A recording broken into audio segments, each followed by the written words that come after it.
Andrew Magay from Sixican National High School. I will demonstrate to you how to make red wine vinaigrette. First, I will tell you the ingredients. You must need 1 cup canola oil, 1 tablespoon garlic, 1 tablespoon onion or shallot, 1/2 teaspoon salt iodized for taste, 1 teaspoon mustard, and 1 tablespoon red wine vinegar. So now let us start by putting the oil in our blender. Next is the mustard.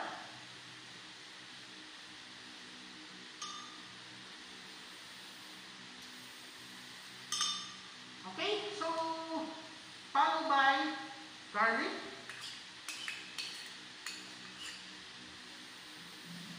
onion,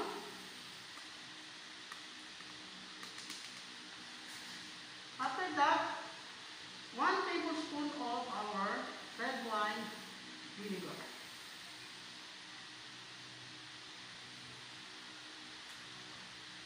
Let us now, the ingredients are put in the blender and we will blend it.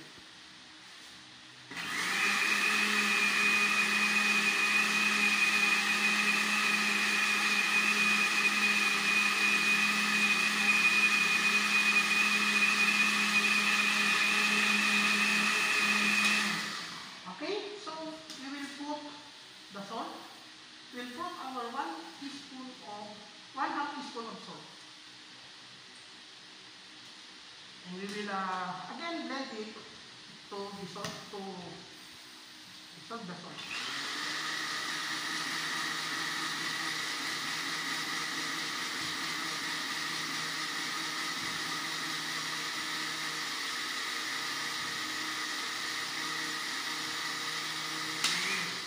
Okay, so let us now taste the